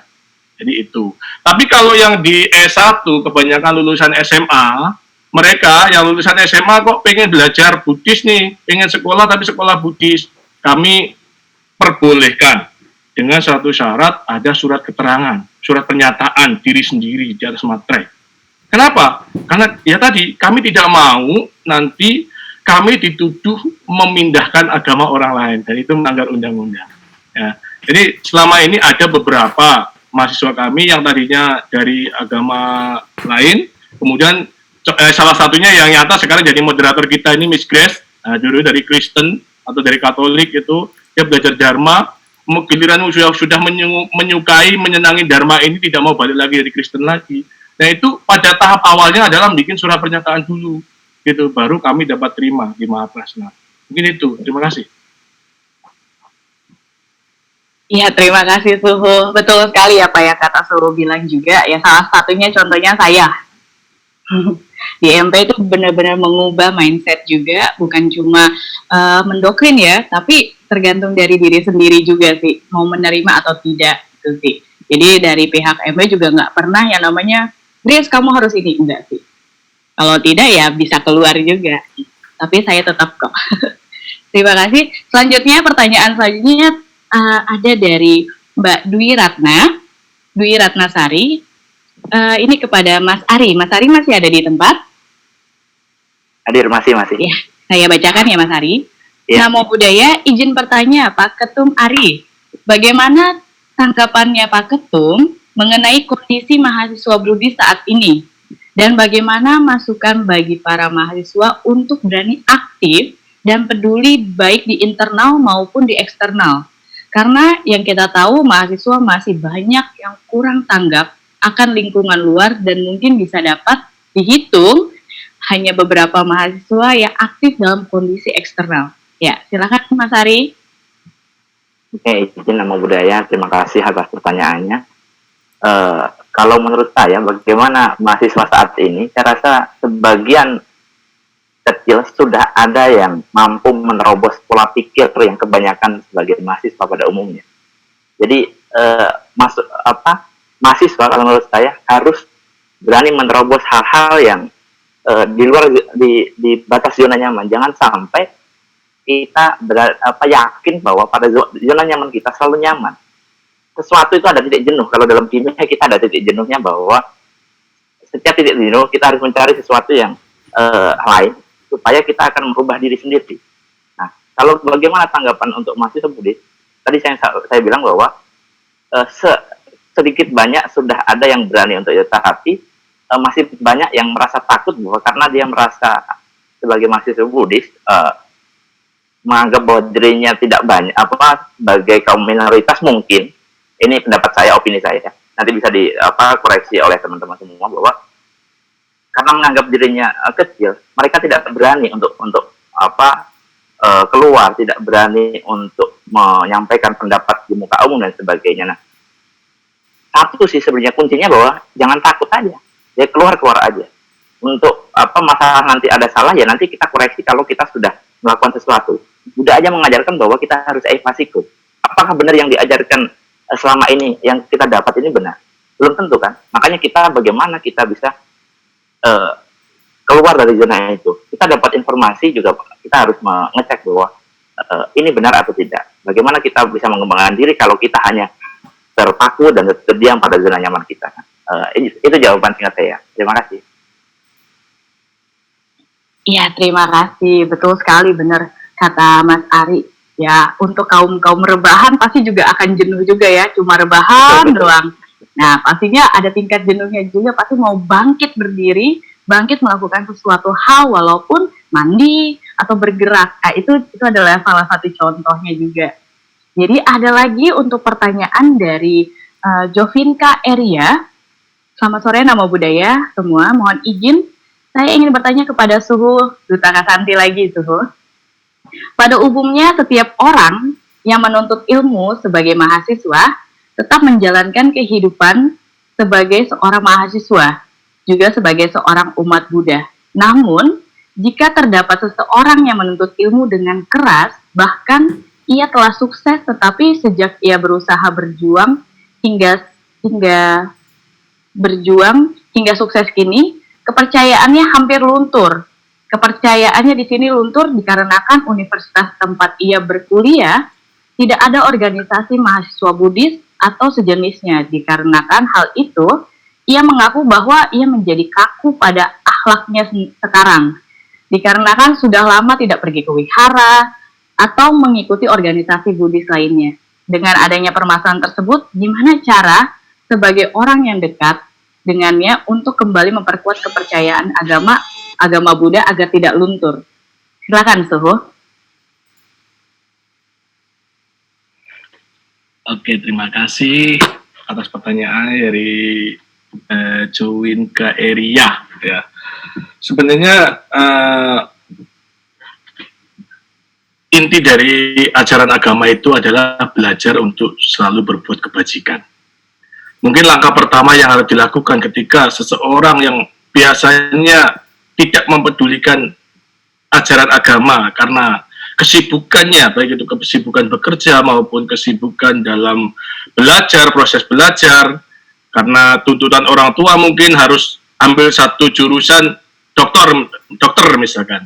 Orang tua menuntut anak untuk jadi dokter, sehingga anak ini selalu bekerja keras bagaimana apa yang diharapkan orang tua ini terkabul, sehingga waktu anak ini untuk belajar agama menjadi berkurang. Nah, mengingat kembali bahwa inti ajaran agama adalah untuk belajar berbuat kebajikan. Mungkin langkah pertamanya adalah jangan diajak ke wihara dulu, mungkin itu diajak hal-hal yang dia suka, tetapi itu masih sealur dengan dharma, bisa diajak dulu. Misalkan ke bagian sosial dulu, ke bagian panti asuhan dulu, hibur anak-anak yatim misalkan, atau ke panti jompo dulu, hibur orang-orang tua yang tidak ada anak-anak yang ngurus, baru pelan-pelan nanti ditarik kembali. Karena kalau langsung orang yang udah tidak percaya keberadaan agama, dia akan susah ditarik kembali untuk belajar agama. Tetapi dengan cara sosial, yang paling gampang adalah dengan cara sosial, seperti yang dilakukan Seji saat ini kan. Seji sebenarnya yayasannya Buddhis, tetapi semua yang ada di dalam seci berbagai macam agama loh. Karena intinya adalah perbuatan bajik dari sosial itu. Gitu. Mungkin pelan-pelan dengan cara seperti itu bisa, gitu ya. Yang lainnya ya itu setelah hal-hal yang paling gampang itu dapat dilakukan, kemudian baru diajak ke yang lebih dalam lagi. Mungkin itu jawaban saya. Ada mungkin ditambahkan dari Pak Said atau Mas Ari, monggo. Ya, silakan mungkin Pak Said mau menambahkan. Mas Ari dulu coba. Oke, Mas Ari mungkin mau menambahkan. Nah, pertanyaan tadi soal tentang apa? Maaf, diulangin Mbak Teh. Oke. Pertanyaannya itu tentang bagaimana kurangnya ini tentang agamanya dia pada saat dia itu sudah sibuk dengan mungkin aktivitasnya dia bekerja atau belajar, jadi dia kurang ada keyakinan, jadi luntur keyakinannya itu sih. Oh gitu. Oke. Sedikit menambahkan bahwa saya rasa tidak ada hal yang luntur dari kita, tergantung apa prioritas kita. Ya. Nah, kalau misalnya kita bekerja dengan sibuknya sesibuk-sibuknya orang, kalau memang punya prioritas, punya sesuatu yang harus dilaksanakan, saya rasa itu bisa dikurangin. Karena sesibuk-sibuknya orang nggak mungkin full, nggak bisa melakukan hal itu. Karena agama atau pendidikan moral yang ada di agama ini ya harus tetap kita kembangkan di diri kita. Kita kerja dan sebagainya, kita harus punya moral, kita punya etika dan sebagainya. Saya rasa ajaran Buddha mengajarkan sesuatu yang fleksibel sesuai dengan perkembangan zaman, bagaimana kita menerjemahkan bahasa-bahasa yang bagus itu tidak hanya sebagai status belaka, tetapi apalagi kita yang anak-anak muda ini biasanya sering bikin status itu tapi tidak mengaplikasikan sesuai dengan dharmanya itu. Terima kasih. Itu deh, sedikit saja saya. Oke, terima kasih Mas Ari. Pak Said mau menambahkan lagi? Ya, sedikit aja kaitannya dengan keyakinan. Memang di Buddhism dengan agama lain itu mengenai keyakinan sedikit beda ya, terutama berkenaan dengan ibadah. Kalau dalam agama Buddha memang lebih ditekankan pada pengendalian diri ya, terutama mengendalikan pikiran, ucapan dan perbuatan, sehingga dengan terkendalinya itu semua aktivitas kita yang terfokus pada morality itu akan terkendali. Nah, mengenai ibadah, memang dalam agama Buddha tidak ada satu kewajiban, sehingga sebagian besar dari kita ibadah itu tidak harus dilakukan setiap saat, misalnya sehari 3 kali, 4 kali dan seterusnya. Yang ada yang menganggap ibadah tidak penting, yang penting saya memiliki moralitas yang bagus. Nah, saya pikir konsep-konsep seperti itu bisa dilakukan juga oleh kita, bahwa kebaktian atau puja bakti bisa dilakukan pagi dan malam atau sore. Yang penting dalam kehidupan sehari-hari yang perlu kita tekankan adalah moralitas kita.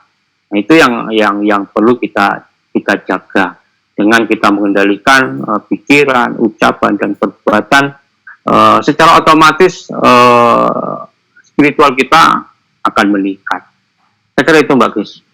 Ya, terima kasih Pak atas tambahan jawabannya. Nah, itulah dari sesi pertanyaan. Mungkin ada yang mau bertanya lagi, saya berikan waktu 5 menit. Kalau misalnya masih ada yang mau bertanya, boleh dengarkan di kolom chat. Atau mungkin mau open mic, saya persilahkan.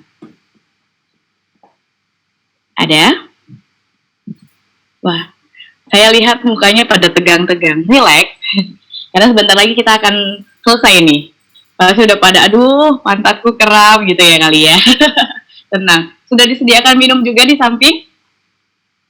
Ya. Ada yang mau bertanya? Tidak ada nih? Benar. Saya tutup nih. Ya. Ada tuh ada. Oke. pada ketum ada tuh pertanyaan. Ya, dari Mas Ranto Ragil. Mas Ari, saya bacakan ya, Mas. Halo, Mas Ari. Iya, boleh. Oke. Izin bertanya, bisa jelasin apa saja yang sudah dilakukan Hikmah Budi tentang peranan yang dilakukan di luar dan bagaimana bisa mencontohkan hal tersebut? Silakan Mas Ari. Oke, hal yang dilakukan ya sederhana.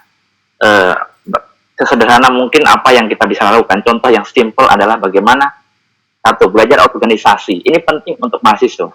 Nah, secara tidak langsung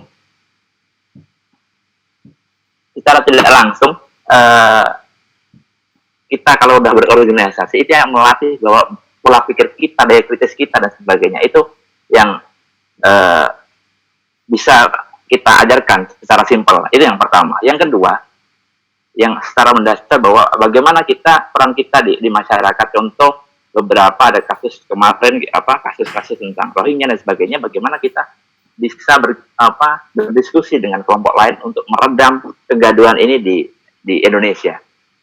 Dan contoh simpel banyak yang dilakukan lain, bahwa bagaimana kita menyemangati mahasiswa yang lain, ya belajarlah organisasi. Anda akan tahu bagaimana rasanya untuk mengabdi untuk komunitas.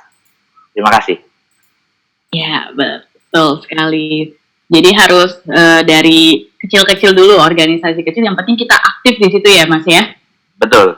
Oke. Jadi karena kalau kita udah belajar organisasi, tadi ada yang bertanya kayaknya tadi saya sempat mendengarkan bahwa tadi yang dibahas Pak Said atau Suhu tadi tentang di kampus bagaimana jenuh dan tidak ada organisasi dan sebagainya. Nah, ini bisa ditangkapkan di setiap kampus pasti ada organisasi, nggak tahu BEM, nggak atau KMB atau organisasi lain. Ini bisa diikuti oleh mahasiswa. Dan jangan sampai berpikir bahwa kita berorganisasi ini menyita waktu kita terlalu banyak.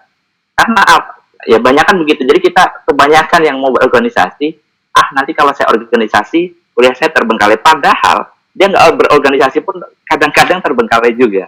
Nah itu sih, terima kasih. Iya betul sekali, setuju banget. Jadi kita harus menjadi mahasiswa-mahasiswi yang produktif. Kalau misalnya non produktif berarti udah pensiun berarti itu orangnya. Oke. Sepertinya waktu sudah menunjukkan hampir pukul 4 sore. Jadi itulah 3 para pembicara narasumber yang hebat yang sudah mau dengan rendah hati berbagi kepada kita semua pengalamannya mereka, bagaimana mereka juga bisa berperan di dalam keagamaan Buddha ini. Jadi kita bisa mengambil suatu nilai positif pastinya. Dan terima kasih kepada peserta yang masih setia mendengarkan sampai akhir acara ini. Wow, masih ada 83 peserta yang masih aktif. Terima kasih. Dan jangan lupa bila para peserta ingin mempunyai e-sertifikat, boleh diklik linknya yang ada di chat ini, mengisikan kuesioner tentang hari ini, bagaimana webinar pada hari ini, dan akan dikirim e-sertifikat via email atau WA. Ya. Dan untuk besok kita juga masih ada acara webinar. Wow, keren banget ya memang Mahaprasna ini. Acara untuk besok webinar selanjutnya itu masih dari Sekolah Tinggi Agama Buddha Mahaprasna pada tanggal 29 Mei di waktu yang sama jam 14 waktu Indonesia bagian Barat dengan tema, wow ini keren nih, lulus alumni kerja. Nah, di dalam web seminar besok itu akan kedatangan tokoh-tokoh yang wah keren, yang penasaran dengan Sekolah Tinggi Agama Buddha Mahaprasna. Alumni juga akan datang di dalam webinar untuk besok. Jadi saksikan, jadi segera daftar. Untuk linknya juga sudah disebarkan juga brosurnya. Tidak kenal maka tidak sayang, kan benar kata Suhu. Jadi apa sih Mahaprasna ya? Dan juga wow, lulus alumni kerja. Bagaimana sih seorang alumni bisa bekerja, berkembang di luar Mahaprasna juga. Nah, itulah mereka para pembicara hebat yang akan datang besok. Dan saya akan kasih contekan-contekannya. Besok akan datang Kasubdit Damson yang merupakan dari pendiri dari Sekolah Tinggi Agama Buddha Mahaprajna, dan juga ada alumni-alumni yang didampingi dengan Pak Joko Teo tadi, dan Pak Kodo, dan para alumni yang sukses di luar Mahaprajna. Nah, dipastikan semua bisa ikut bergabung untuk besok dan dapat sesuatu yang baik dan membawa motivasi yang baik juga. Nah, setelah ini kuesioner mohon diisi untuk mendapatkan e-sertifikat supaya para panitia juga bisa bekerja secara langsung, dan kami ucapkan terima kasih atas hari ini kepada para peserta yang sudah mengikuti, menyisikan waktu selama 2 jam kurang lebih untuk duduk dan mendengarkan dengan kerendahan hati, menerima masukan-masukan dari para narasumber. Nah, demikianlah seluruh rangkaian acara. Terima kasih untuk semuanya. Saya Grace Olivia pamit undur diri. Namo Buddhaya. Terima kasih. Namo Buddhaya.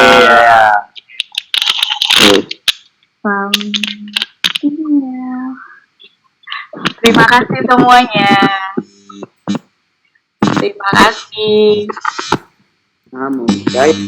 Namo Buddhaya.